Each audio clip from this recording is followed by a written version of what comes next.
T-minus 30 seconds.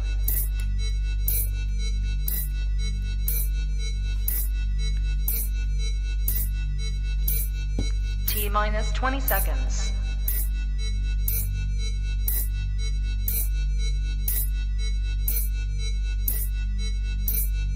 Ten, 9, 8, 7, 6, 5, 4, 3, 2, 1. 0.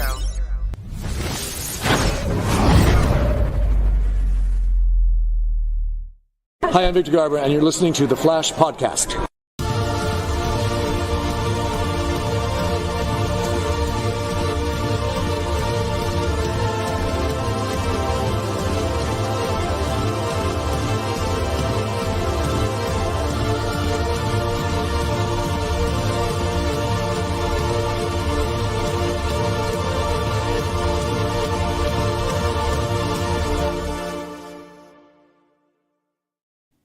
Well, hello, everybody, and welcome back to the Cecile and Allegra podcast. Your party for all to see CW's Allegra and Cecile, starring Dan Nicolette and Allegra, Kayla Compton as Cecile and Allegra.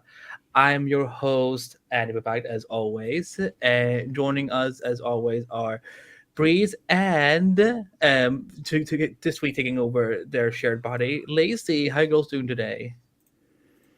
Good. Shout out to all the viewers who actually joined for this episode, though I was shocked to see on TV Line that apparently it was like tied for a season high viewership. So apparently people are making that up. The Seal Hive is strong.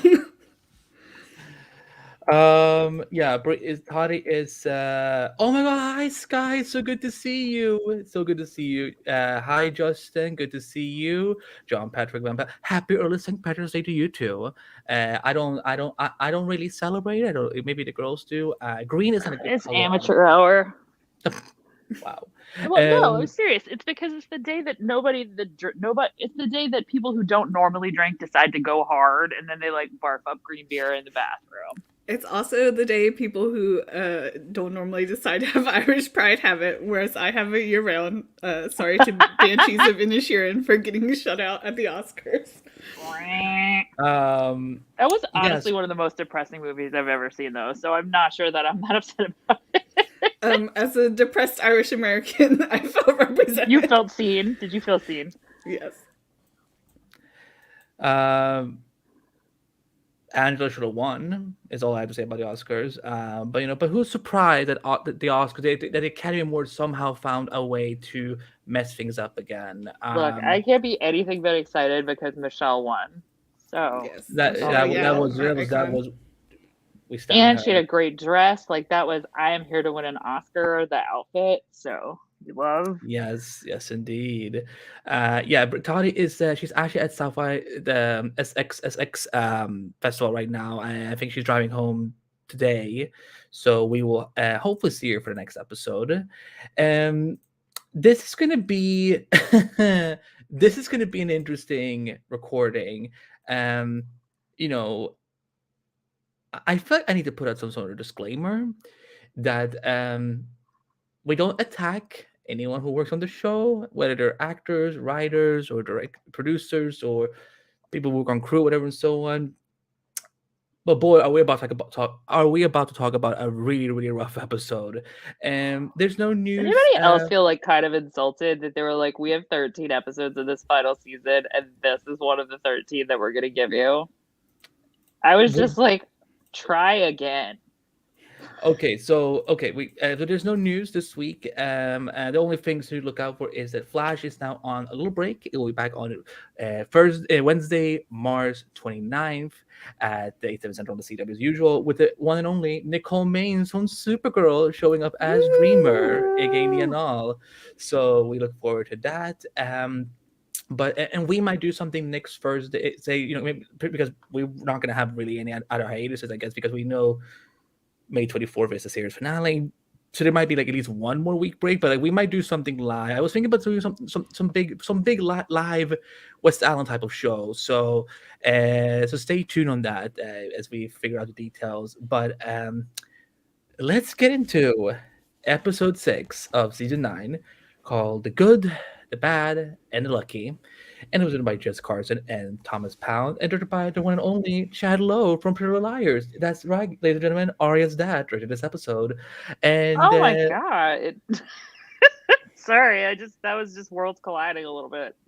he's done several episodes of Flash and Supergirl. He was I even know on that. Supergirl. I've now learned something today.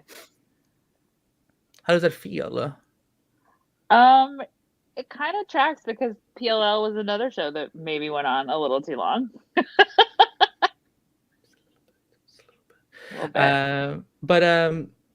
So Breeze, Team Spencer forever, by the way. Sorry? Team Spencer forever. Yeah, Spencer's the best. She thrived. We love her. The reboot could never live up to her amazingness. I don't even know if the characters even is a reboot. This is not a Pretty Liar podcast. This is a Allegra Cecile podcast. So you can tell how much we don't want to talk about Allegra. I know, like it's so obvious. We're like, how about Pretty Little Liar? Yes, and we mean the original show, not the nonsense reboot that is apparently in the Riverdale. I did not mind the. It's not really. It's like Original Sin. It's like basically just Pretty Little Liars with a different city. It was better than I thought it would be. She said, continuing to not talk about Allegra and Cecile. Anyway, okay, I'll start the A story. So we have Becky Sharp back, who was one of the bus metas from the Clifford DeVoe season. She sadly RIP'd pre-crisis, but now she's back, and her luck powers are going better than ever until they don't. And so for once in her life, Cecile has a case. I know, we're all shocked. But Becky is accused of trying to murder her fiance, who is not dead, but in a coma, because all of a sudden her luck power started going. She started getting bad luck. She's not sure why. But that happens right before someone tries to kill her fiance, who was supposedly not her. And she goes to Cecile, a renowned meta-human defense attorney who's only done one case a season, and Cecile gets her case this season. And I guess I'm so rusty on recapping. I wish Tatiana was here. But so Cecile and Allegra investigate this for her. They're trying to figure out what's going on. There's a lot of misdirects, but eventually they figure out that her brother-in-law is a really bad guy who's a terrible gambler and wants to use Becky's reversed powers to help him win so he can wipe out his debt. So she gets kidnapped. We figure out that the reason her powers have been reversed is that oh my god, what's Goldface? It's Goldface? Why am I blanking on his name? Is selling these meta-human power reversers. They like wonk up your powers. So Becky's engagement ring is actually what's messing up her powers. So at the end, Cecile and Allegra save the day. Allegra even gets to use her powers. Wow, it's amazing. And they're only able like to... the one time though. Well, she uses like her like X-ray vision the one time and her eyes light up. But they exonerate Becky. Her fiance gets out of the coma. She gets her luck powers back. And it's just a happy ending and a throwback to one of the rogues from an earlier season, which is a recurring theme on this season. And that's literally the A story. It's all about Becky and Cecile, our favorite characters. So what were your thoughts on this episode, Andy? What are those glasses? They're no geek glasses, actually. I thought they were, but I can't read them. But I was like, I have glasses that look like that, so they might be. Yeah, we literally got it at the Mike Shushini's party. Shout out to Mike. You're one of the best. Miss you, buddy. You still owe me an appearance on this podcast before this season is over. He promised me. And of course, what's going to happen is that when he comes on, Lacy's going to be like, my internet is dead. Like, I'm like, I need you two together on air. So, I remember when the photos leaked that Becky was going to be on the show. I thought it was a joke. I was like, no, this is like season 4 images, right? Like this, there's no way. There's no way. Because she was really annoying. I no offense to the actress, because she actually, you know what, as a big Sailor Moon fan I am, she voiced Rini. Okay, she used it in the animated American version. Wait, So really? I didn't know yeah, that. yeah, that's Rini. We are So all learning things today. This is a teaching episode. yes, we gotta do something.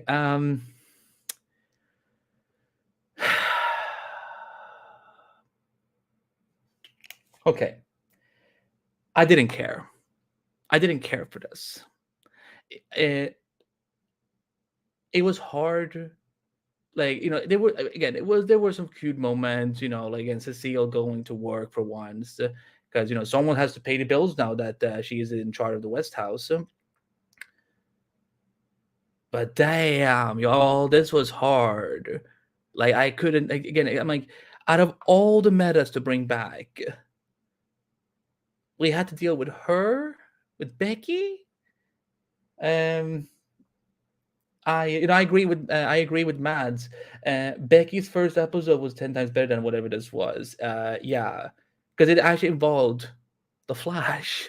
Um, Maybe we should let's just get this part out of the way. Because again, Bear and I literally have 2 scenes. I think a total of maybe 40 seconds. This is obvious to me that they have worked this into their contracts, that they could get some time off. I bet this was like a crucial thing they wanted for their their things, able to to agree to come back for the final season. And we've seen this before, last season Candace was really gone for 4 episodes. Barry had, there's been, last season, episode 6, the first interlude was Barry was just in a coma, and then we saw him, like, I think he had 3 scenes total. At the beginning, when they were still in 2021, then when he was in a coma, and then at the end when they're all going away to celebrate New Year's. So I get it. This is a way to save money. This is a way to get the lead actors some time off. But y'all, they need to do more. This doesn't work for me. And someone like Becky is just like, that's not going to keep me engaged. I'm afraid. So I don't know what to say. I can't. Lacy, your turn. I don't know what to say. I also did not love this story. Even though I will say I still really do like Becky. I really loved her first episode. I was trying to remember what episode it was that she was in, so I looked it up, and I was reminded how much I enjoyed that episode. I thought it was really good. And I just feel like this was such a downgrade from that. Just, I mean, in terms of episode quality, in terms of what they did with her character, because they just made her look like a ditzy idiot, which is unfortunate. I think the idea of it wasn't terrible. Like, the whole Goldface is somehow making like magic meta jewelry that like turns people's powers around. It's kind of a fun idea. Like, the whole idea of this is sort of a fun idea. The execution of it is probably where I have an issue, because it literally takes like 2 of the weakest characters and puts them in the middle of this story and asks us to care that they are carrying the show. Like, Mind the Gap in the comments just mentioned Doctor Who traditionally used to have an episode every year where the Doctor, because it's really, I guess, it's really hard playing the Doctor. So there's usually like 1 episode a season that the Doctor gets to take a break, and it's a Doctor light episode, so that they can go film other things or just not film anything or just get like a week off or something. The companion is the one that sort of takes over as the lead of the show. But by the time that episode happens, you've usually had most of a season to really get invested into that character and into that relationship.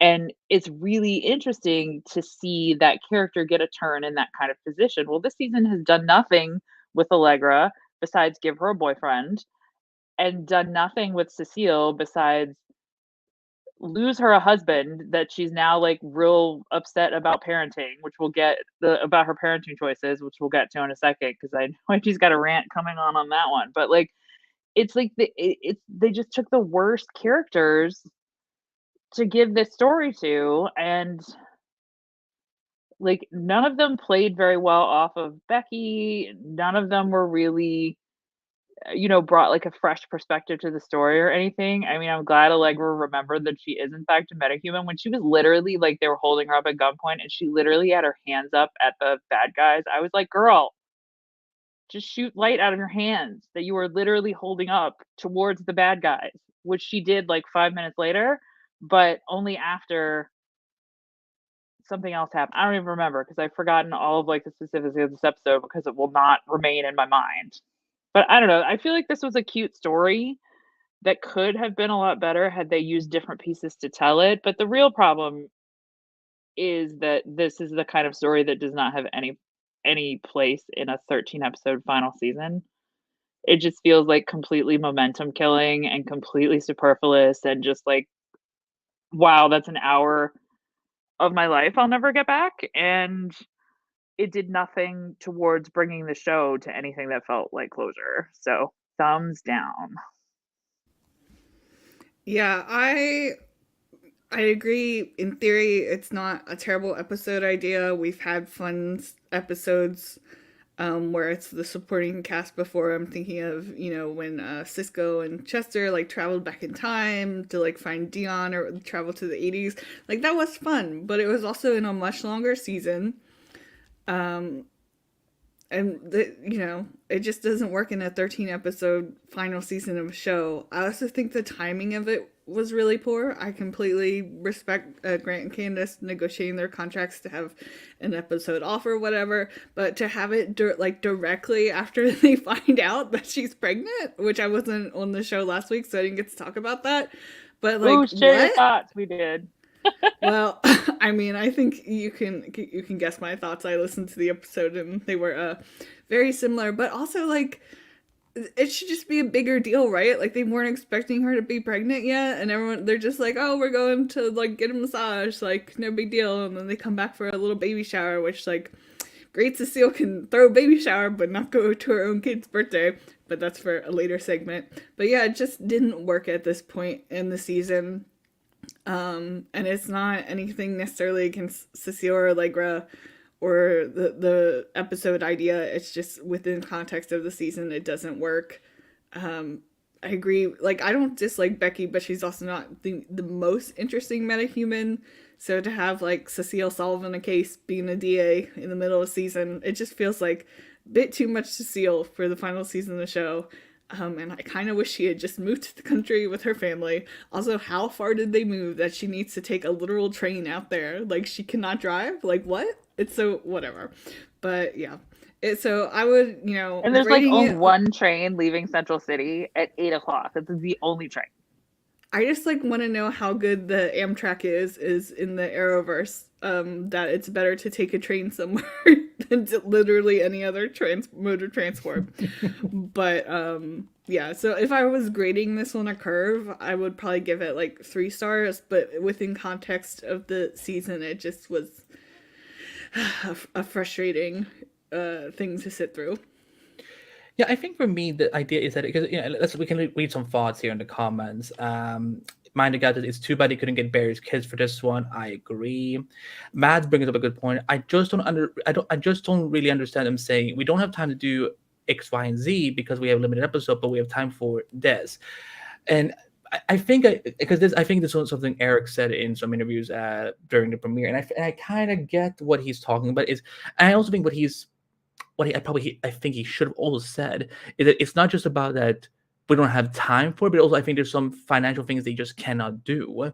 And because this episode, like, when I say it looks cheap, I don't mean in a mean-spirited way. It's just like, again, there's not a lot of special effects in this episode. There's no running from Barry at all, and so that helps. I think that like there's a lot of like practical effects, which is a way to save money. I think because I mean, not gonna say what's come out of set photos, but like we know there's some major ass stuff coming up in this season. So obviously, I get they're trying to save back. We know that this season also being made during a season, during a year post Warner Bros. Discovery merger. So like, wouldn't be shocked if some of the budget has been tangled with because of all the cut downs and so on. Which is why I was literally like fearing that they're gonna pull the final season. Davis House is gonna be like, we don't. This doesn't make any money for us.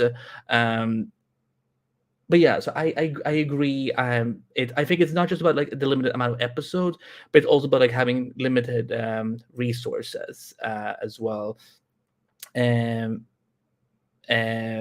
Magic Cap says, I would even take them using comic book pages with Grant Gustin voiceover to save money.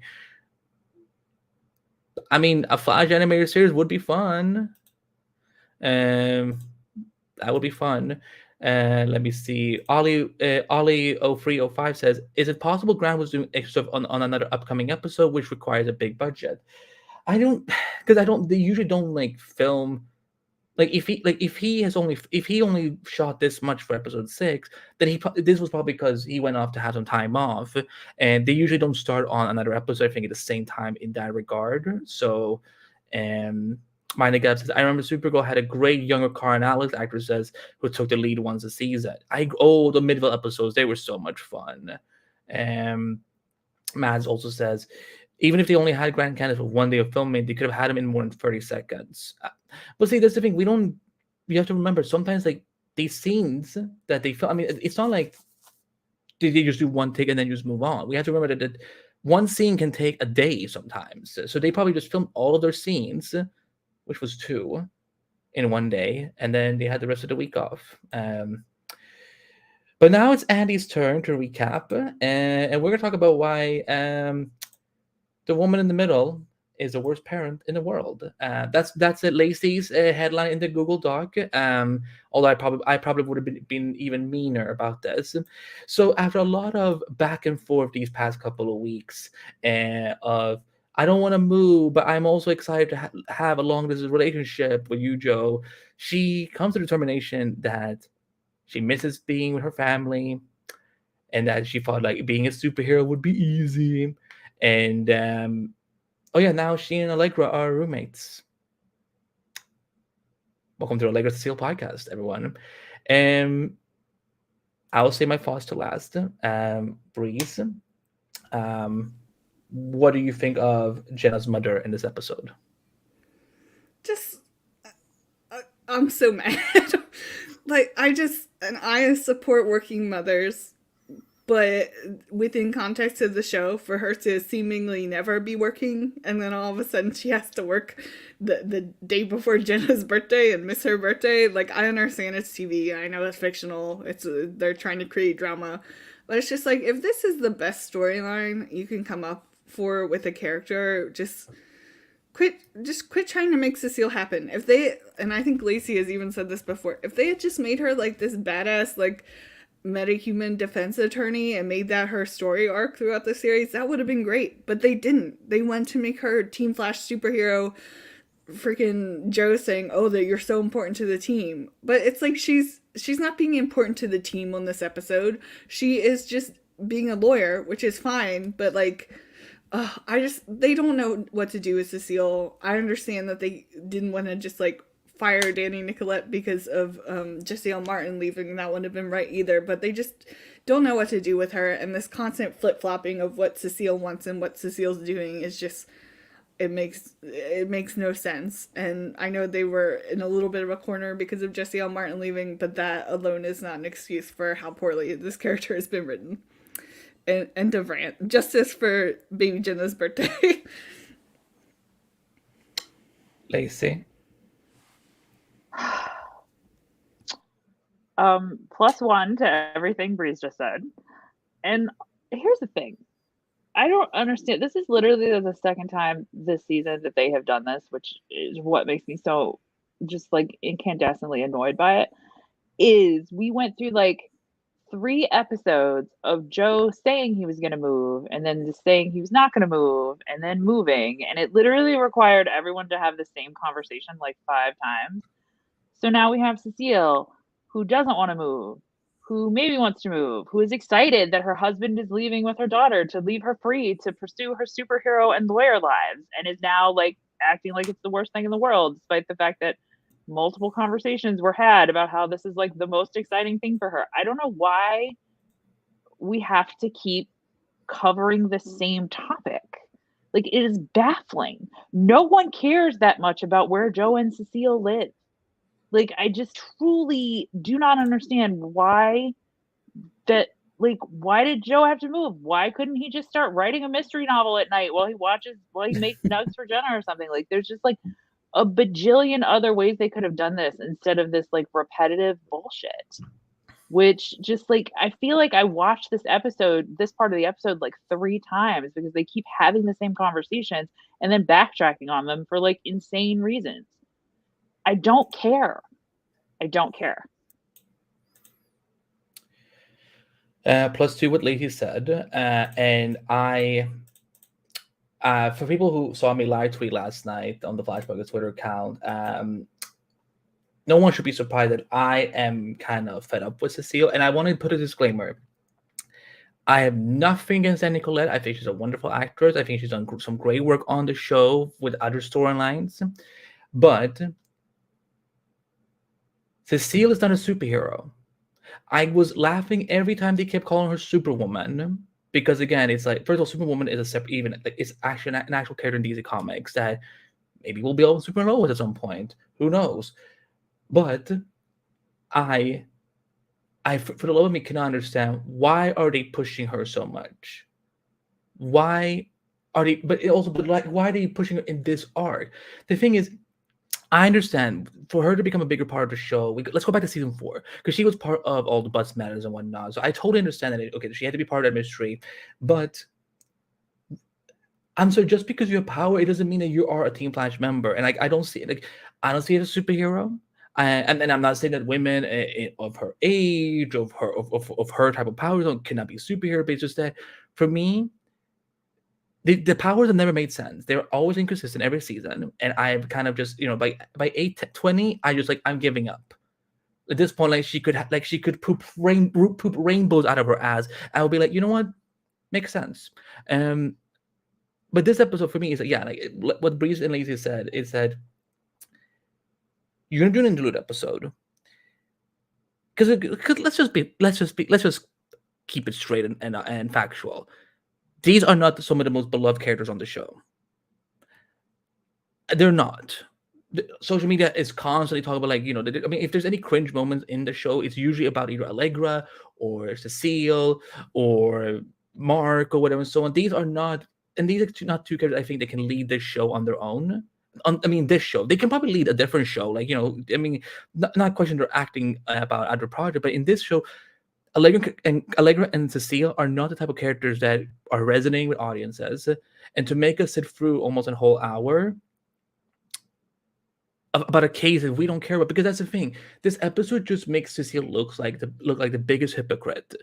And I think, honestly, and again, I don't want anyone to get fired. I don't want anyone to lose their job, especially in this pandemic time in acting and so on. But I think they should have written Cecile off with Joe. And, if anything, this could have been, I think this could have, if we couldn't get Bar Nora, maybe we could have gotten John Wesley Shipp and Michelle Harrison to come in as Jay and Joan. Let's have an episode about them. Tell a little bit more about their story. That way we still have a little bit of action and whatnot. But it's just one of those things of like, they probably couldn't get them, or they're right, or say, because we know they're coming back later in the season. So again, for me, this just seems like we need to save money, and we need to scale back so that we can do bigger things, starting from episode so and so. Because we know episode 9 is going to be huge, 10 is going to be pretty crazy, and then of course we have the final 3. Which is not to say that 7 and 8 aren't, that they're like somehow cheap, because those are not cheap. But this episode feels like they had to take a break from everything. But I also agree with what Breeze was saying, is that we just got Iris revealed to be pregnant in the most horrible way that I understand. I'm still pissed about it a week later. So not only do you do that, but then you do an episode where you send them off, and then they come home and suddenly there's a baby shower for them. First of all, did they get into that apartment? How did these people just walk into each other's apartment? Because I don't believe for a fact that Bernard would be like, yeah, you can have a key. I mean, it's not that. I mean, I would assume that Joe would have had a key, and now that he no longer lives in the city, that Cecile might have a key. It's not that unrealistic to give a family member a spare key, but I don't know. That's not my biggest gripe with the episode. I know, that's like so down the list. And I just, for me, like, for me, like, it doesn't resonate for me when Cecile is sitting there crying about, like, oh my God, I can't be with my family, whatever, and so on. When it's like, but last week you were so excited for a long distance relationship. Remember, you were looking forward to it. You want to be Superwoman. I'm sorry, it doesn't work for me. It doesn't resonate with me. And like, yeah, it sucks that in this final season, this is what we're dealing with. And what makes it even worse is that this episode is the last one we get before March 29th. So not only do we leave off the fandom pissed off with the fact of how they did the pregnancy storyline, but then they do in an interlude where the baby shower is not even a big storyline. It's just like, boom, at the end. So I just, for me, I've accepted that we're stuck with some of these characters. Again, nothing against the actors. Nothing, again, if the writers find that there's some appeal to them, God bless them, whatever. But for me, as a critic, but as a fan of the show, these are not the characters I'm paying attention to for the final season. And also, why isn't Chester getting it? Like, if we're gonna do one for Allegra, if anything, this could have been a more natural Allegra episode. That's what I was thinking. I would have rather seen an episode of them being awkward together and making out than this. Lacy, what were we going to say? I was just going to agree that I would have much rather watched the Allegra episode, because at least that would have felt like it belonged in the sort of like the flow of the season, because they did just get together. So that would have at least, like, it could have been something cute, like they have to, like, everybody's gone and they have to like solve some problem or a case or deal with a rogue meta or whatever, but they're really awkward because now they're dating but also co-workers. Like, I could write this right now. That would have been better. Not wrong. Again, this was just not compelling for me, and I'm bummed. I'm bummed that we wasted an episode. And again, I get it. Making a final season, it is tough. I am not gonna pretend that it's somehow easy. But this is because I remember because Arrow never did. They had an even shorter final season. They had 10 episodes. And again, there was one. And that episode last season was tight. I mean, I know I'm the Arrow defender on this podcast, but I love final season. I love Arrow season 8. Like, I wish that the Green Lantern Canaries episode had been a little early in the season. I know why they had to put it there because it was post-crisis. But that's one episode where Steven was gone. But we were following characters that were invested in. So, Lacy, nothing. Me, praising Arrow. You're not gonna say nothing. And I'm sorry. I just stuck on the Cecile complaining about missing her daughter's birthday when she could have just moved with them. It's just so stupid. So it's so dumb. And what you said a second ago is actually, I think, what it really is for most of us, is that it feels like it's the fact that this is the last season and we have a limited amount of episodes, and like it's really just like, it's disappointing, it's frustrating, it's honestly like slightly offensive that this is like one of them. Even more so than like the quality of the episode itself, because I tell you what, if this had been in a 22 episode regular season, I would have been like, whatever, it'll be better next week. It's a mid-season filler episode or whatever. But here it's just like, even I wouldn't even be okay with that for the final episode, for the final season. Even if it was 22, like this could have been a moment, like this could be an episode to do to have done what's it called? Oh my God, I'm blanking. Like, we could have done an Eobard Fawn origin story finally with Matt Letcher. Finally get into that. Or again, do something with Jay Garrett. Like there's characters. And here's the thing: when they've done these other types of interludes, the reason why some others have worked is because they've always been paired up with characters that are already pre-established with the show. Like Cisco, Caitlin, and etc. Like they are characters that we are already resonated with. But the thing is, Allegra and Cecile are just characters that I haven't been able to. They're just not characters that I like. They are just supporting characters for me. I understand the idea of having, you want to make sure that you can develop them and flesh them out or whatever and so on. But it's like in the final season, there's nothing more I need from them. Just be there to support. And at the end, when like Cecile is like, Allegra, you should move in with me. I'm like, oh great, now there's two of them in the same household that don't go to work. So who's gonna pay rent? I mean, I would hope Joe owns his house by now, or I mean, I guess he's still paying the mortgage if he didn't. No, sell I it. fully believe that Barry just took his Star Labs bajillions of dollars and just paid it off. I mean, apparently he is going to move into that house eventually, because he said that's where they raised Nora. So I guess it was a future investment. And that's the thing. If Cecile at some point does move, and that's they get the house, then I'm like, then why did we get stuck with these episodes like them going back and forth like I'm long distance relationship, woohoo, I'm so happy. I don't have anything else to say about this. I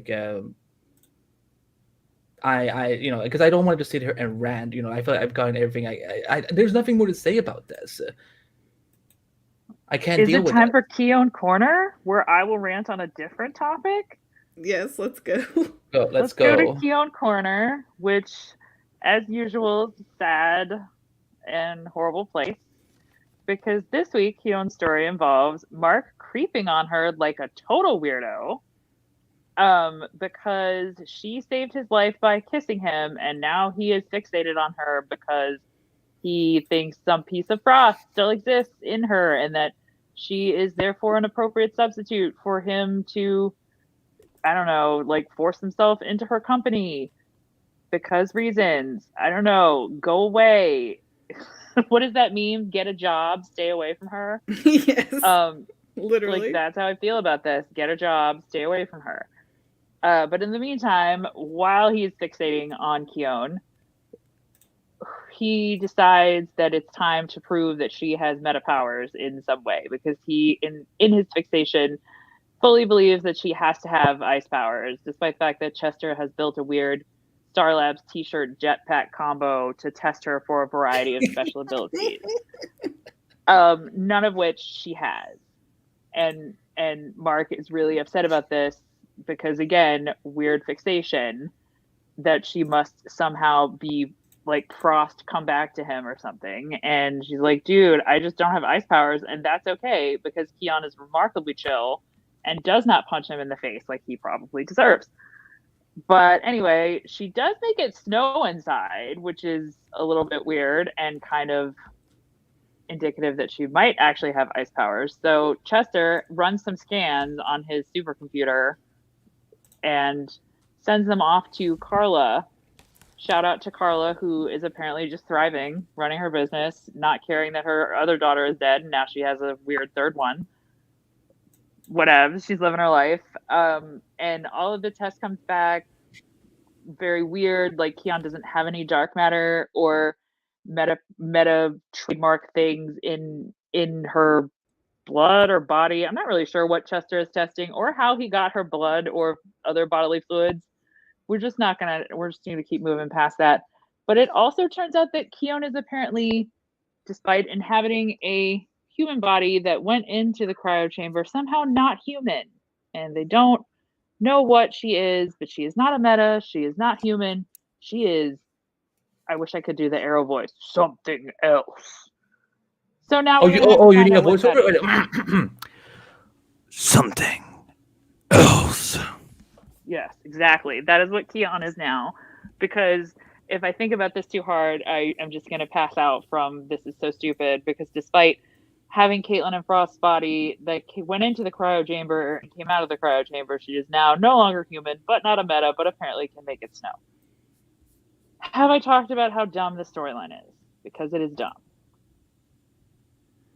Andy has put on a different set of glasses and is now ready to speak. So let's go. Welcome to Keon Corner. So this is actually a fear that a buddy of mine, DJ Eric, on YouTube, shout out to him, came up with that he, because I'm trying to think like, where are they going with this? Lacy, can you please, with good conscience, close your eyes? Like tell me if you're closing your eyes right now, because I'm about to bring up something on the screen that I'm really curious to see what you think about. She's muted. So I'm just going to assume that her eyes are closed. My eyes are closed, except I had okay. to peek a little to unmute it. But am I supposed to open them or not? Now. What? Oh no! Could it? Another force. Not Another the F word. Not the what? What did I do to deserve this? Yeah, DJ Eric, he mentioned this in his video. You guys can go check it out right now on YouTube at Eric's Reloaded. But this made me think like, okay, if she is not a metahuman, then could Eric be getting ready to just bring out another force? And that Caitlyn, They have killed my girl to turn her into a force. I am just gonna walk into the sea.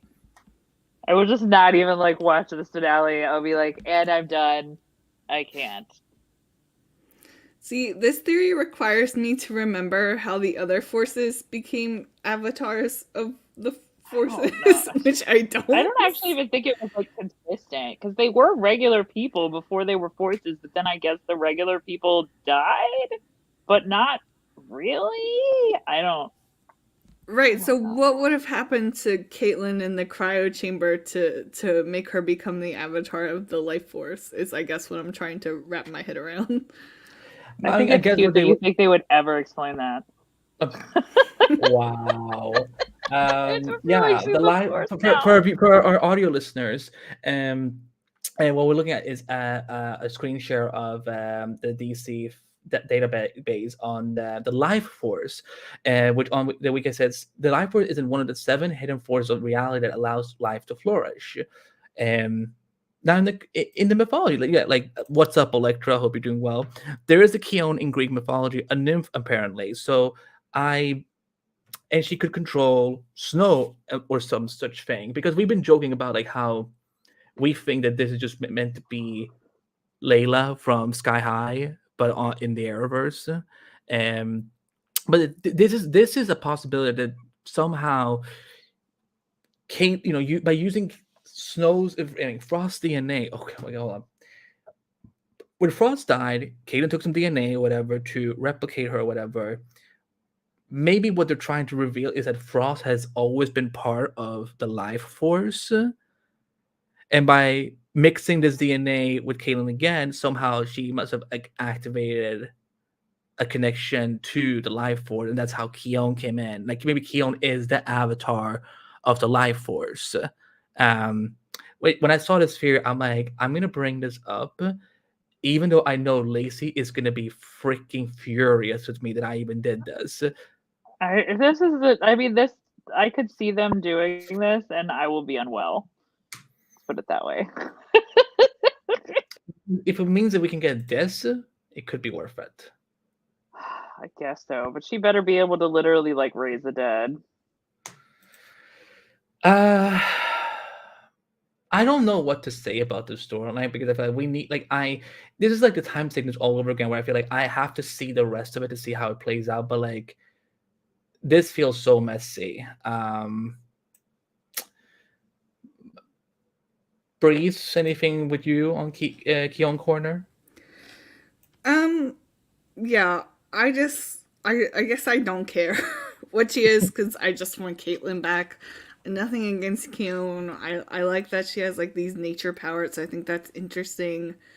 I think Mark is another example of a character who did not need to have such a big role in this final season. Again, no offense to the actor, but just we don't need to have him around moping that his girlfriend's dead, so he's sad that someone who looks like his girlfriend kissed him, which I agree is like psychologically complicated and probably a little confusing for him, but I don't care. I think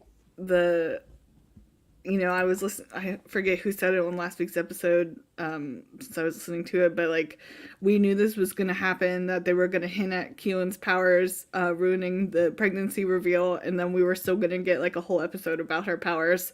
So it's just kind of anticlimactic. I do like the life force theory. I think it's better than anything I could come up with, which was I didn't know what like she was an alien. I don't know. So I do think that's interesting, but it all just kind of goes back to like why couldn't we just get a final season of Caitlin healing, being happy?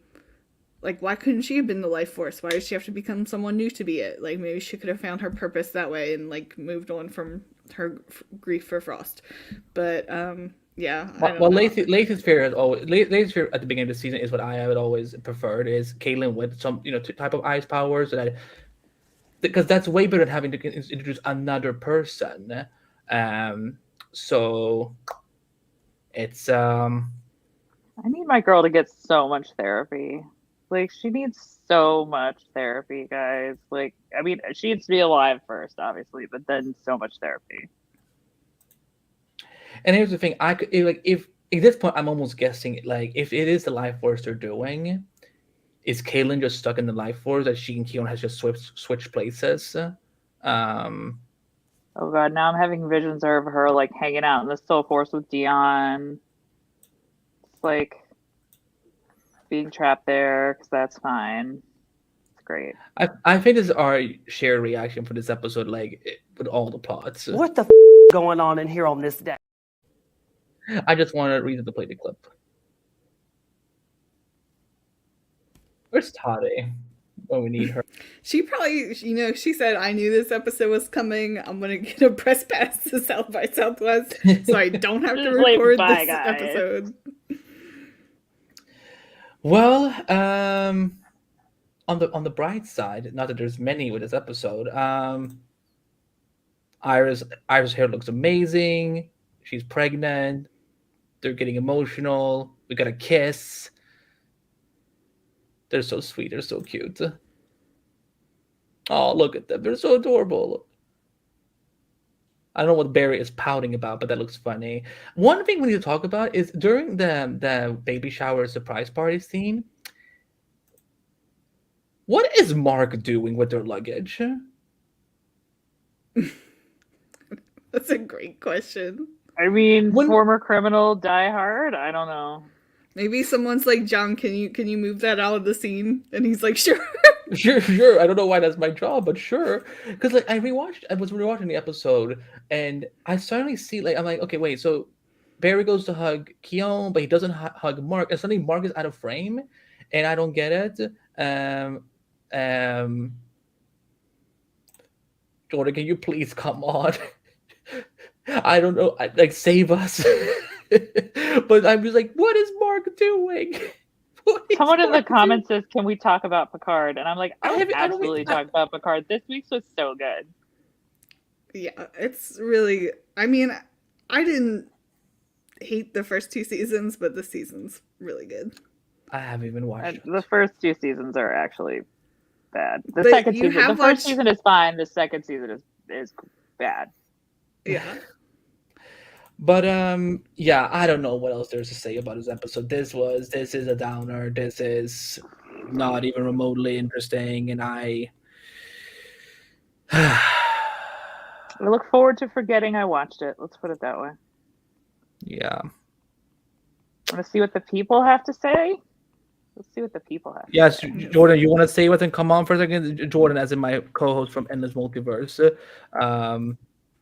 Because right now, anything he has to say is probably more entertaining than whatever this says. I know I was trying to get a guest on for this week, but I after seeing the episode, I'm like, is anyone want to come on and talk about this episode?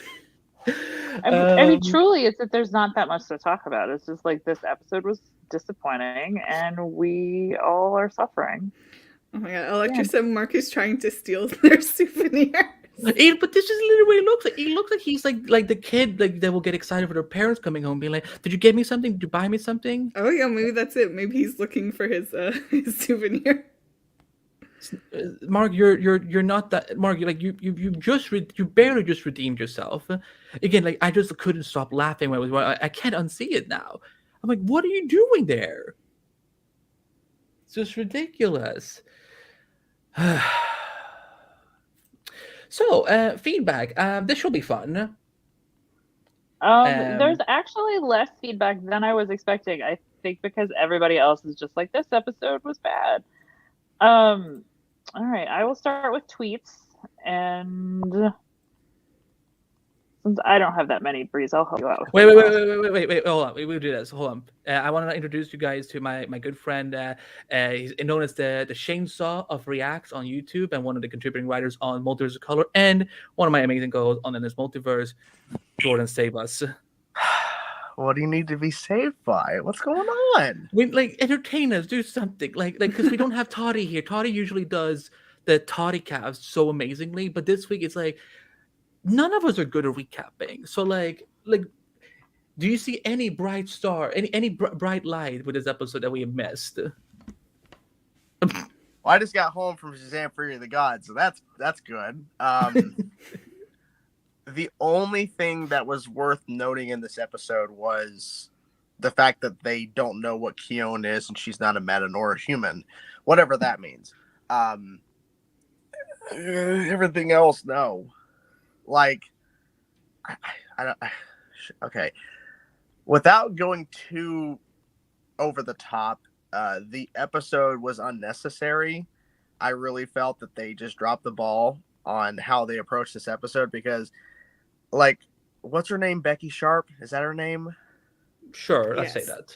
I don't know. Whatever her name is. It is her name because she's, I think, named after Vanity Fair. There's your literary tidbit of the day. Isn't it also the name of the gambler's daughter in Stargirl, which really confused me because I don't think those characters have any connection. You're telling me that Stargirl in one scene with that character did a better job than whatever. Well, I'm just trying to figure out why, out of all the potential characters they could bring back for this interlude episode, they brought back her. I get, hey, she got brought back and she got paid. That's great. Nothing against the actor, but I really felt like, why? Like, there's no actual story purpose for her to return because it's just an update on her life and she got brought back by Crisis. I'm not going to be, I'll just be rude. Who cares? Who cares that she's back? It doesn't matter.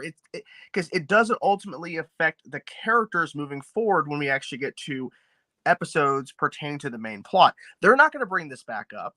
It's not going to matter. The only thing that's going to stick is that, Cecile and Allegra are now living in the house together. Other than that, there's nothing that's going to tie in back to this episode. And that's unfortunate because this is the final season of The Flash. This is not like a season of The Flash. We're still moving on. It's the final season, 13 episodes, and they wasted our time. And it makes me more mad that I couldn't just watch it last night and get it over with. I had the internet problems. I'm really disappointed because this show has proven time and time again that it can be good. And for some reason, somehow, this episode got approved to be made. And I don't know how it did because you don't have 15 episodes. You don't have 20. You have a finite amount of time to tell a story. And I get interludes. I get it in between the graphic novels. But this is embarrassing. And to see a lot of people online saying this is the worst episode of the show they've seen, and it's, of course, the lowest rated on IMDb or whatever, take that as you will. That just kind of goes to show that the fans are saying, wow, Enough. You guys dropped the ball. And it just made me even more frustrated because we know they're not getting another season. We're not getting more episodes. The show is now done. It's not like, oh, we could get maybe an additional 2 for a pickup later on. No, the show's done. So this sets are being destroyed. Everyone has moved back home. Yeah, and there is no possibility for season 10, and they allowed this to happen. I don't know who to blame, and I'm not going to go into all of that. Let's go. We just blame David Zaslav. It's probably just like, you get less money. It's easier that way. Sure. They took the Batgirl movie. They did save money. They did save money with this episode. But they better have. They better have. It's just unfortunate that in order for them to save money, they gave us a very disappointing episode, and I don't blame people if they stop watching. and just wait till the season's done. Then they just binge through it. I don't blame them if they don't come back live, because I personally wouldn't. If I haven't been covering the show all these years, I would drop it, because I was so frustrated and so just like, I can't believe you did this. Like, I understand. Can you explain to Breeze and Lazy, because I'm sure they haven't. I don't know how much you watch reaction videos. Explain to them what it's like having to do a reaction video for this episode when you've heard all these things. Because then his internet went out last night, so he couldn't see the episode. So because he watches it. For anyone who is not familiar with Jordan, he will watch a show live, react to it, and then release his reaction like an hour later after it's aired on TV. Mm-hmm. So what was this experience like? I knew going in it was going to be a disaster. I already knew, and just hearing from Canada last night on his stream when we were all talking and just whatever, I had heard from people beforehand, because I had tweeted halfway through the episode airing that, or even before that, I was missing it because of the thing. But people are saying you're not missing anything, and then somebody literally said, "Don't waste your time. Don't react to it. Don't waste your time filming yourself." And I'm like, well, that's counterintuitive to what I do. So at 7:00 this morning, I watched it. That was me. That was my wake up, was me getting angry. And I included maybe 4 minutes of footage, which is very low for me. And I don't know if you saw the video, Andy. I saw it, but I had time to finish. But I could tell, like, oh, he's probably going to rant about this. So. Oh, yeah. But no, halfway through, during the Keone and Chillblaine scene where she makes it snow, right, in the whatever, in that one room in Star Labs, I literally am looking down, and I openly show my phone that I was checking Twitter. I was tuned out completely while the show was playing, and I even say, yeah, oh, she's making it snow. Okay, I'm checking Twitter. Whatever. Literally, I was just sitting there looking at Twitter, because I could not care less about another Chillblaine scene telling Keone about Frost. I don't want to curse, so I just couldn't care less. Couldn't care. So yeah, they wasted my time. And I will never sugarcoat it. They wasted my time. Yeah. They wasted a lot of people's time. And there's people that love the episode, and that's great. But why? Yeah, but as somebody who has supported this show, been there with the ups and downs, and you give us this in the final season, I question whoever approved that, because that went through several people to get that script approved for them to film it. So I feel bad for everybody, because even the choreography with those two guys with the guns, whatever, in the bar scene when they first go investigate, of course, it's at that bar again. It's so awkward and uncomfortable. Them like using the gun and stuff, and it's awkward. Oh, I didn't even think about that. Yeah, it's awkward. And then when they're actually at the poker game, that whole sequence with the table full of food, that's fake shrimp, and like, that is clearly fake food there. Fake shrimp. I get it. It's set pieces, whatever. But that whole scene is awkward as hell too, because they cut to a shot of when the guy gets kneed by Allegra. He's like, whoop. I'm like, I get it. This show is silly, but that was just pushing it to the point where it's a parody. It was pushing it to parody territory. This is the best comment I can do into, and then we're gonna move to social media feedback. This is like if you take the weirdness, the most weird stuff of Legends and Riverdale, and just put it in Central City. That's what they did. Like, okay, that's perfect. This was their Legends episode.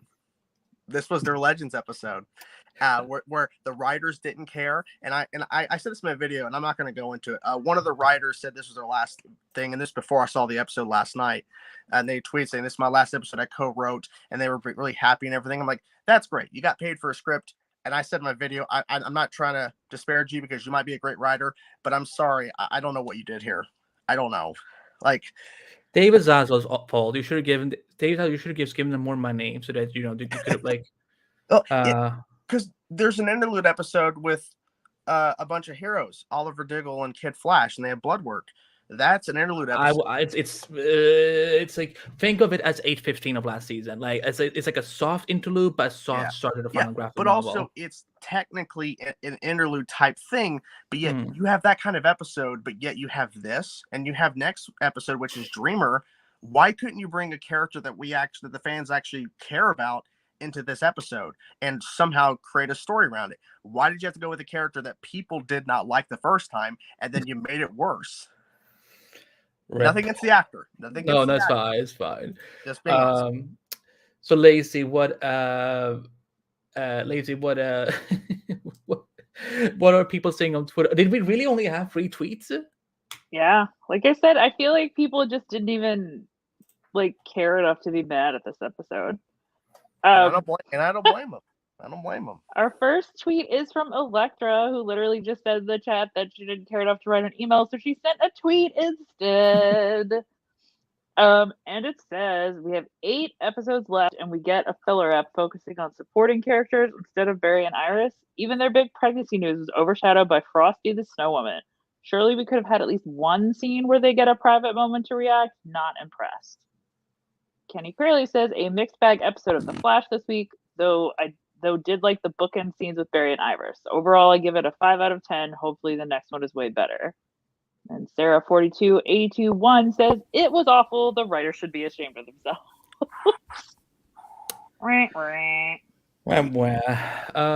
Oh wow, Facebook and Instagram really had thoughts. Okay, well, thank you guys for all the feedback you're sending. And from John Patrick Van Pelt says, "Happy early St. Patrick's Day to everyone at the Flash Podcast." Well, happy St. Patrick's Day to you too. I didn't find this episode that good, especially since Bear and I were only in 2 scenes for the entire episode. I didn't understand how this was a continuous run from last week after hearing for the first time previously The Flash. I thought it was kind of silly to bet everything on the ring for luck, especially when Cecile Allegra and what they're calling Frost these days. I would have felt much better if Cecile Allegra and the new person taking over Caitlin Snow personality if they would have called Baron for help, since no one seemed to know what to do at the casino and to take down the villain. So I think they could have done a little bit better to make the episode a little bit more fun and entertaining. Hope you guys have a good St. Patrick's Day, and you will hear from me again when the show returns on Wednesday, March 29th. At the X-Frost IBS Excess, it says, disappointed by Keon's plot. What the hell is this? I wish they would never killed Caitlin and Frost. Keon is a big flop, and seeing Mark's pain is definitely not helping. Aw. Chris _933 says, the worst episode of The Flash.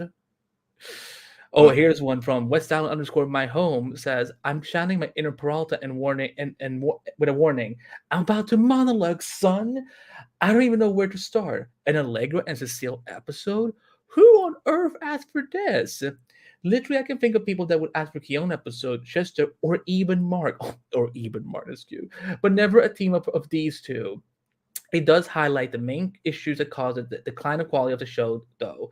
1, the writing, of course, caused that some Nickelodeon level dialogue and plot. Dude, damn. Number 2, the insistence of making the show all about what the actors and writers want rather than what the audience of 9 years is owed. Ooh. Everyone wants to work with their bestie. It's human nature to want to spend some time with those that you like. They usually don't act like 20-year-olds at 50, but that is beside the case. But when you are working, it has to fit the story. Cecile and Allegra barely work individually, but put them together and it's laughable. Now they're roommates? Be for real. Hazard is a terrible villain who's not even meme-worthy at this point. It's just bad. And it's sick and twisted what they're doing to West Island and to the fans. First, you get a 20 seconds reveal that is about someone else, and then you get a 40-second baby shower rush for no good reason. Why? I'm asking, but I know why. They needed the picture to sell the episode, most definitely. This is all West Island gets. Treatment as bait and cheated out of everything just so there can be a hook to force people to watch. The showrunners self-insert and make out with the comic character he created and get everything the main couple ever had and deserves on the show. It's ridiculous. Damn. Arrow. No, not holding back. Arrow _OT _Felicity says, Joe just ran out of there, LOL. Going out of town for a couples massage? Like, what happened to the bedroom set Eric was so proud of that they only used 1 episode and only held hands once in it? Have we only been in that bedroom for 1 episode this season? What place? Remember when Eric said that they had built a new bedroom set for them? Yeah, that was the first episode, the premiere. That was it. Yeah, the one where they kept time looping. Yeah, but that could be the only. Is it really the only? Wow. So far. Cecile's storyline was extremely manufactured. She was never home, never took care of her kid. Now she misses her because she missed a train. Just use a smoke teleport. Oh my gosh, she could have done that. That saves money on the train. You get there immediately. We didn't need to see her get on the train, or she could just be like, "I'm going to the train. I feel like I have to go to the train now." Yeah, well, I mean, yeah. I don't mind filler episodes, especially in later seasons. I just want to see the characters, but these are so uninteresting. Hopefully next week is better. And Anthony Menz says, I feel like it was not needed. And again, they put Grant out, so I didn't like it, and I felt it was a waste of time. Now we gotta wait 2 weeks. At Michael Lou 6 says, I loved it. Okay. At Vega Girls 4637 says, I skipped most of it. I hate when they do that for a filler type episode. And then Ash Robertson _IG says, probably one of, if not the worst episode of the series' entire run. Yep. All right, and moving to emails. First up from Libby, we have, Hey Flash Podcast. The episode wasn't bad. It just felt like a collection of C and D storylines. Very nicely put, Libby.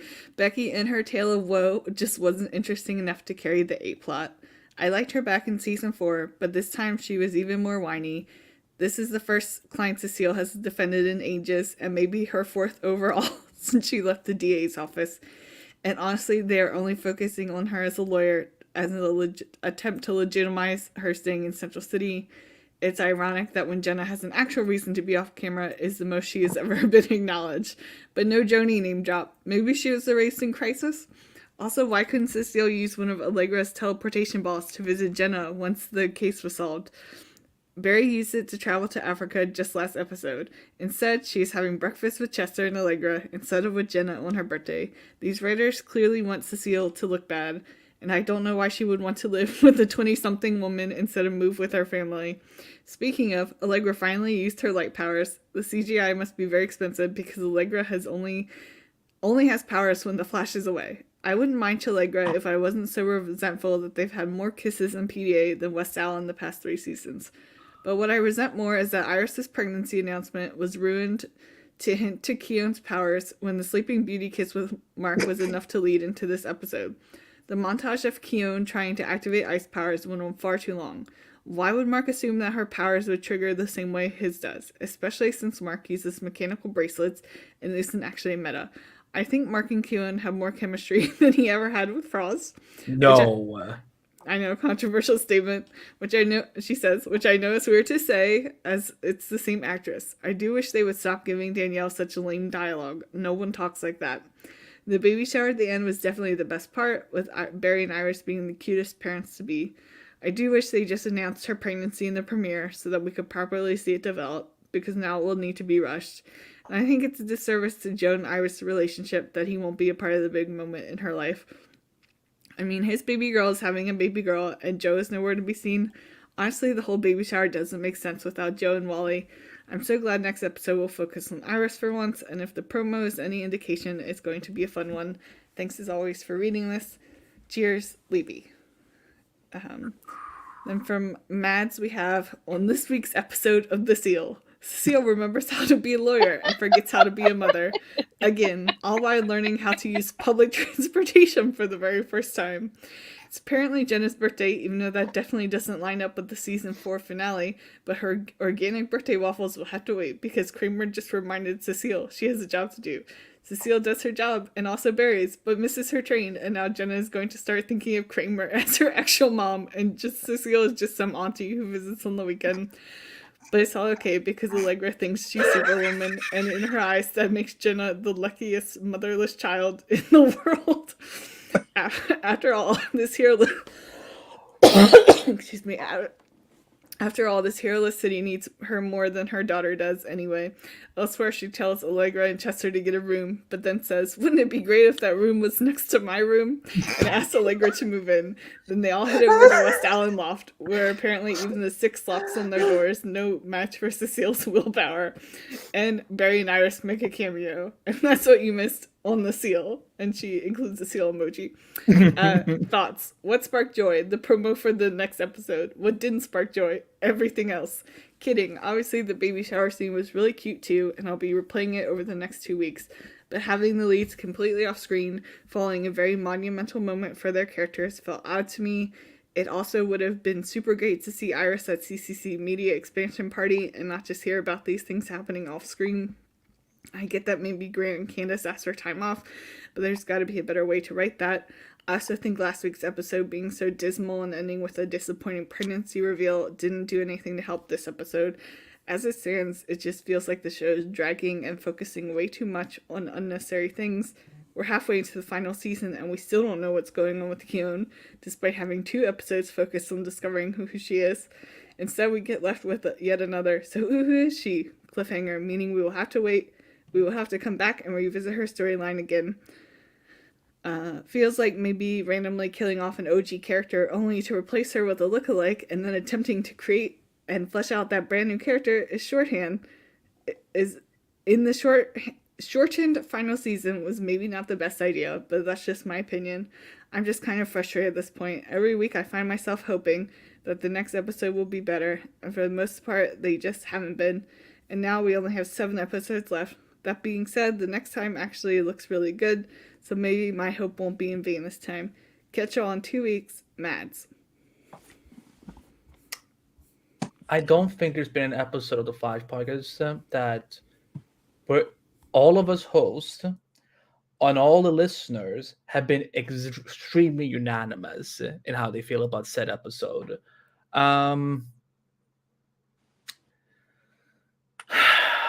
Yes. So how great was Jim and Lois this week? Amazing. Even though they lied to us about what Earth it's on. Amazing. No, and here's the thing. That show, and I get it, budget differences. I think they have I think clearly they have more of a budget. Maybe. You think? I think. But even without that, they told an actual, and I know they had their leads there. They are proving, in my opinion, how to write a good DC show right now. And the Flash, unfortunately, is dropping the ball in places. I didn't dislike the Red Death arc. It could be a lot better, but I think compared to what we just had this week, oh yeah, I prefer those episodes over this. And it's not just because, we had Barry and Iris in those episodes. Read the comment. It was better than the Gotham Knight pilot. No, it wasn't. The Gotham Knight pilot was better. Yeah, exactly. This is like mind the gap. You're being ridiculous right now. And this is coming from the guy that has been literally talking the whole entire premise of Gotham Knights for over a year. And even I will say it's better, but that's not saying much because the Gotham Knights pilot is. But the Flash has proven time and time again it can be a good show, and they dropped the ball majorly. So, yeah, and I don't blame. And all those emails and messages that were being just read, it made me open my eyes even more to how bad this episode was. And it makes me really sad that a show that I love so much is just being torn apart by fans who have been following the show for so long and want it to succeed. Because I think Arrow ended on a massive win. It ended in a good way. Oh yeah, Lacy, you guys can become best friends because he also loves Arrow very much. Yeah. I'm the Arrow defender on the show. Yeah, the thing is, and Arrow actually ended on a good note, even though Oliver died and everything. But they did a lot of things right leading up to Crisis and ending that show on a good note. And to see the Flash just kind of hit a bunch of stumbling blocks and literally crash into a wall this week, it's sad because this show deserves better. We've seen the show do better. The show has done some amazing things, even in the more recent seasons. Everyone's going to say, "Oh, the show was only good back when it first started."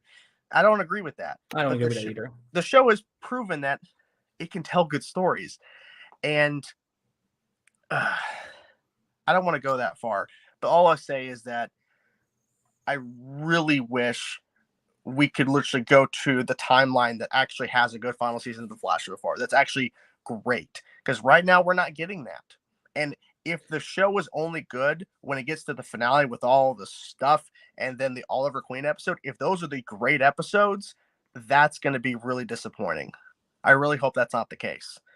But I've heard some good things about the final graphic novel that I think will make people more satisfied than they would render. The render thing is not bad in theory. I think again, I would really like to know what this season will look like pre-Discovery merger. Well, I'd also like to know what this season would look like if they actually had more episodes, because I feel like they're rushing things, but also they're not handling it properly. I thought they would have a better grasp on less episodes, but unfortunately, I agree. I thought that too, and it's Yeah. not. It's not Mm-mm. true. because Y'all- this Red Death arc should have been better, because they should have allowed even before the reveal of who's under the mask. I don't know who that was. Even before that, they should have had Red Death in the first episode, not phasing. They should have just showed Red. They should have just got right to the point and said, "Here's Red Death," and don't take off the mask yet. We know that maybe Javicia is not available.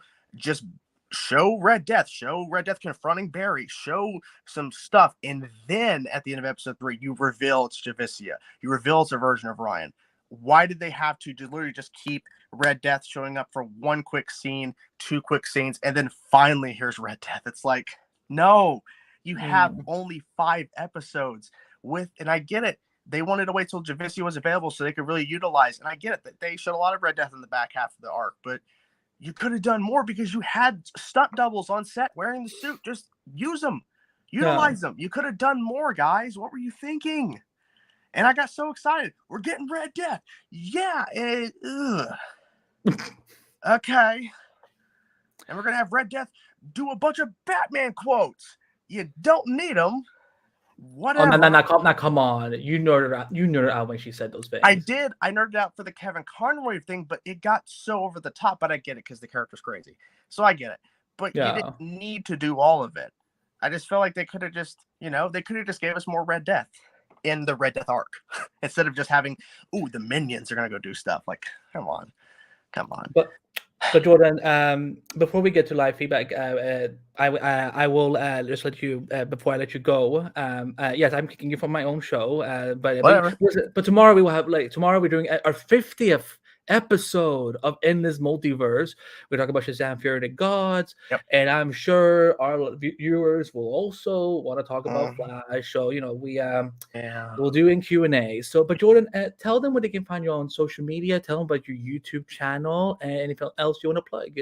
Chainsaw Reacts on everything: YouTube, Twitter, all that. I post reaction videos, post discussion videos. Me and Andy do our Endless Multiverse almost every Friday. We try every Friday. Sometimes we have to take breaks, but we have fun. And I'm just here to talk about all the shows that I love. And it's unfortunate sometimes I have to rant, but it happens. But Chainsaw Reacts, if you're not aware of who I am, make sure to check me out. And our show Endless Multiverse and Multiverse of Color and everything else. So. Yes, but Jordan, thank you for stopping by. Glad we could make this work, and I will see you tomorrow. Bye. So there we go. Then you have to leave the. Okay, there we go. Here I see. Let's see what people have to say in the chat. Electra says we still don't know where Ryan disappeared to.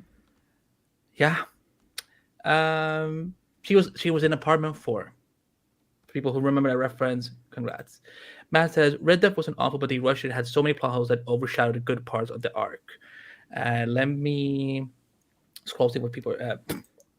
Lacy, I'm sorry. Ollie says, "May the Force be with you and also with you." That's the good Force, though. That's the only Force we accept. I know, that's the only Force I recognize.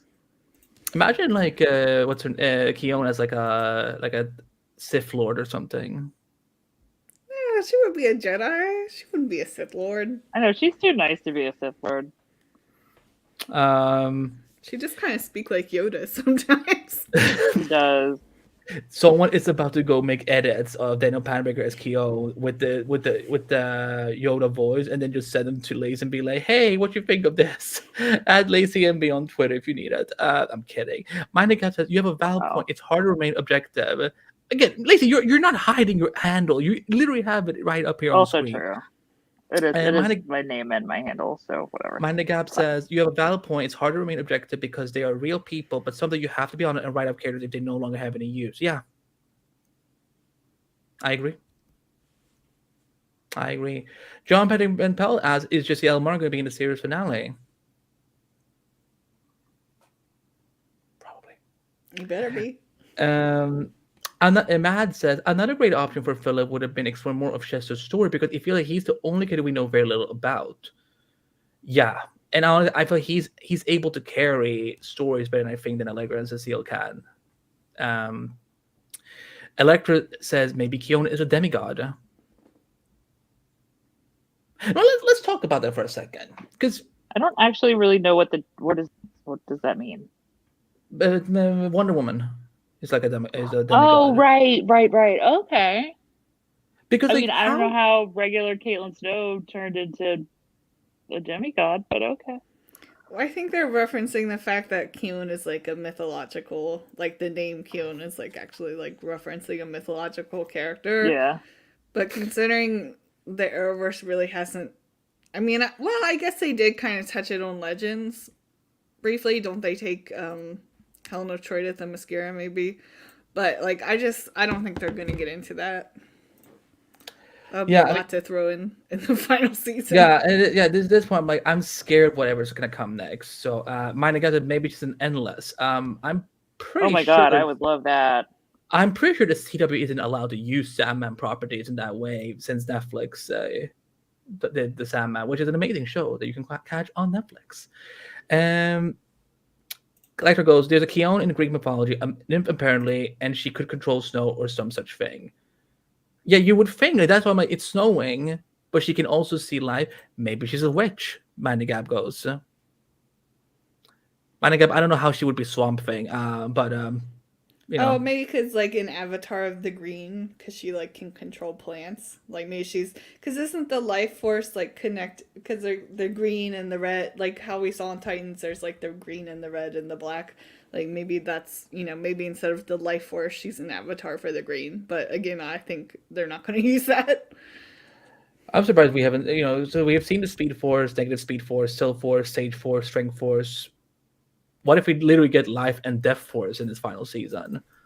Then I think Lacy is going to just be like, I quit. I hate it here. I give up.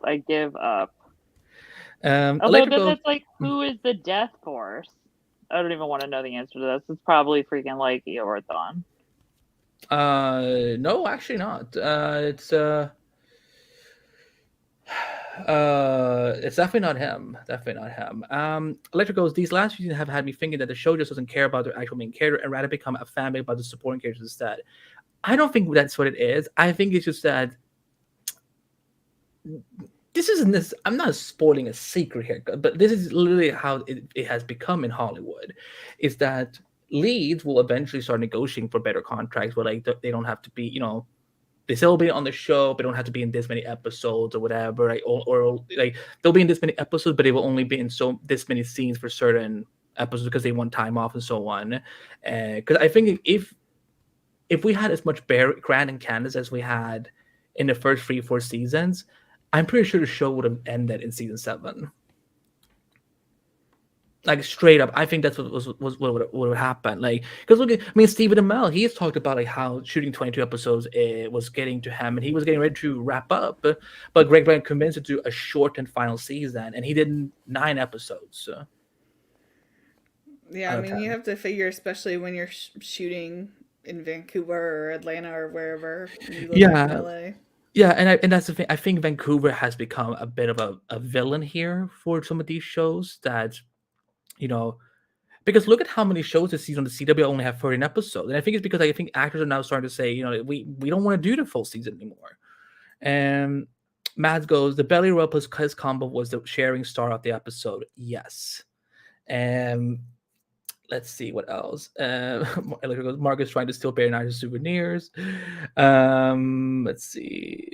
Mads goes, I rewrote my email multiple times because it was so negative at first. But listen, the Flash Podcast is a place where you all can be honest and share how you feel about the show. We want, we don't want to censor anyone. Just again, don't attack anyone who works on the show because that's just not fair. But talk about what you're seeing and what you don't like about it. And we will, because there was an email a few seasons ago that went off real track that I was like, we're not gonna read that. This is just too graphic. Electra is right. If why Becky was played by the voice of Sailor Mini Moon from the old Sailor Moon dubs. Exactly. Also, why does Becky know about Crisis? Didn't they make it public? Like, didn't they tell everyone in the world that what had happened? I think so, right? Or did it? I thought only the Paragons were supposed to remember Crisis, and then obviously they told all their buddies. But No, but I remember this when she reveals when the president of the United States in the Part 5 of Crisis, she reveals to the world that there were these generation of heroes that saved us, and all these worlds, and I know like the I forget what it's called, but like the tie-in comics they did, because I just read that somewhat recently. I remember like Lena's talking about Crisis, or she's talking about something, and like Ryan didn't know about Crisis, like in that comic book issue. So I feel like it's not like a broadly known thing. my God, the point of Crisis was to make more consistency in the Arrowverse, but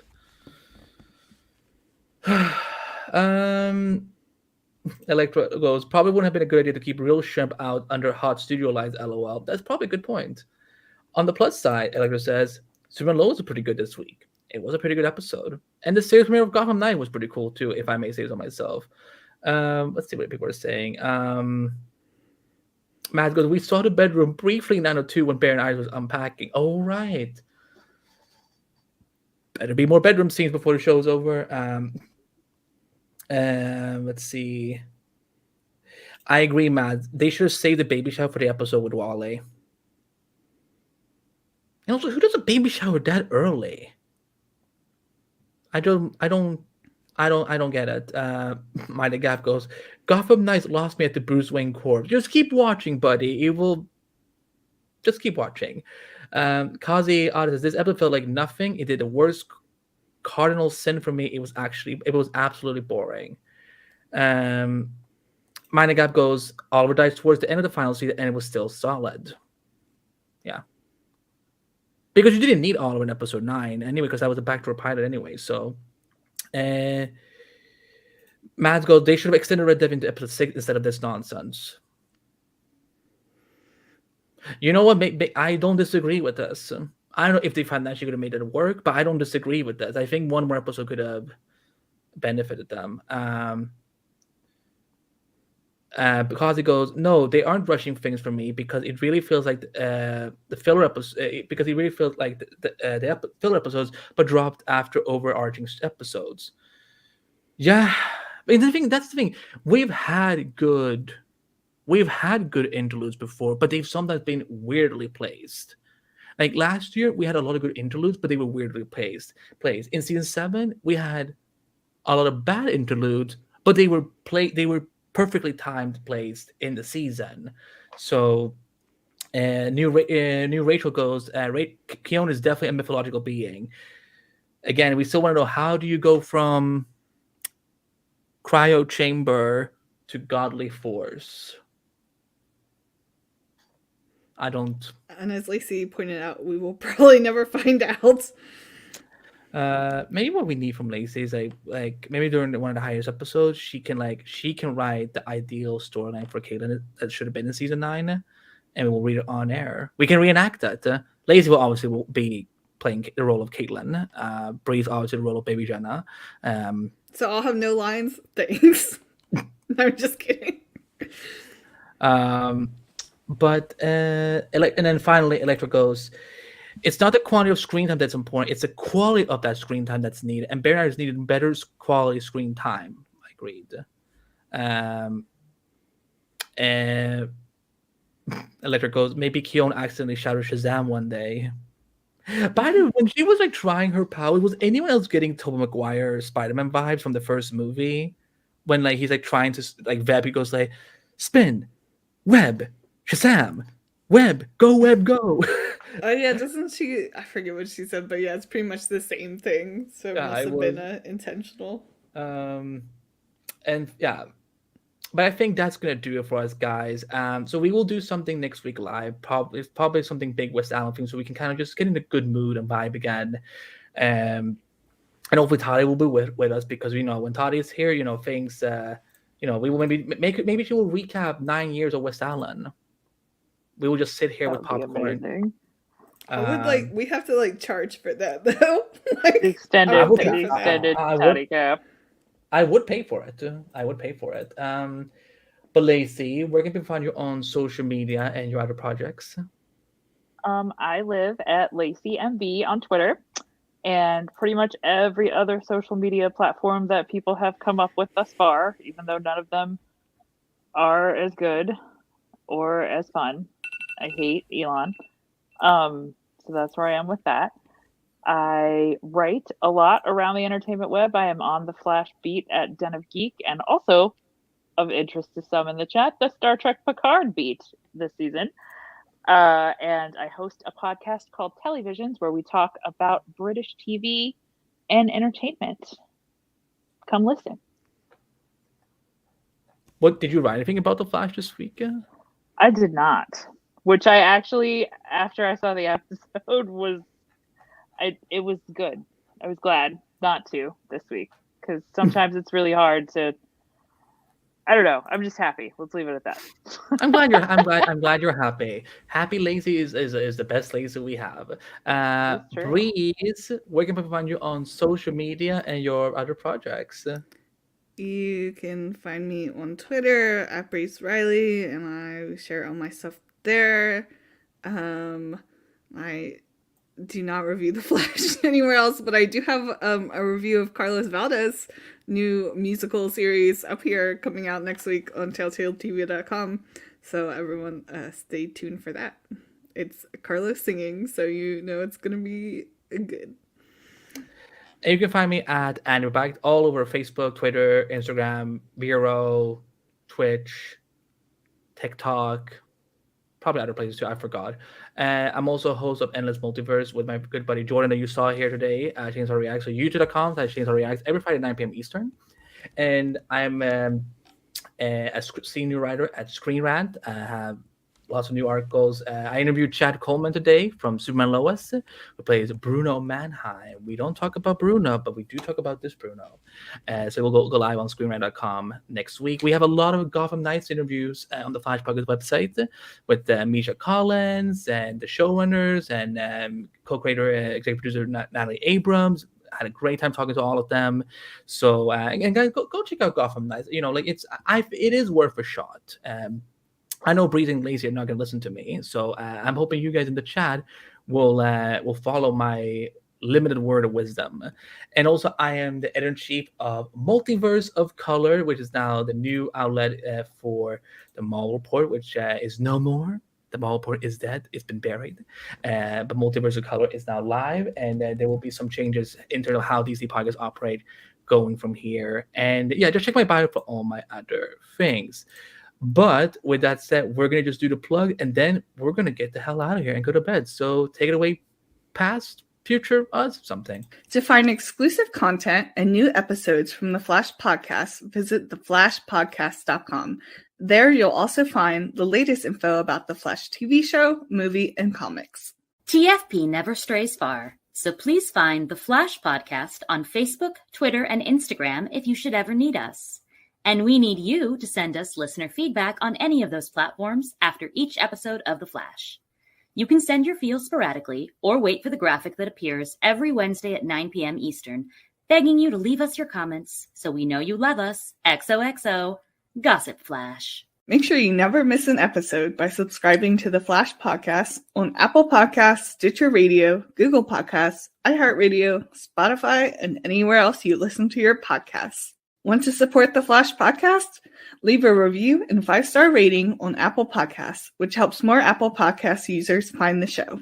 Enjoy what we're doing? Then you should check out the entire DCTV Podcast Network at dctvpodcast.com, where we have amazing shows for The Flash, Superman Lois, all of the ongoing and upcoming DC shows on HBO Max, the upcoming DC Studios movies, The Sandman, as well as DCTV After Dark and lots of other fantastic podcasts, all available at dctvpodcast.com. You can follow the network on Facebook, Twitter, and Instagram simply at DCTV Podcast. Last but not least, be sure to subscribe to the network's mega feed on Apple Podcasts, Stitcher Radio, Google Podcasts, iHeartRadio, Spotify, and everywhere else you listen to podcasts. DCTV Podcast has its own TeePublic store, where you can get all sorts of fabulous Arrowverse and DCTV merchandise to broadcast your fandom in the real world.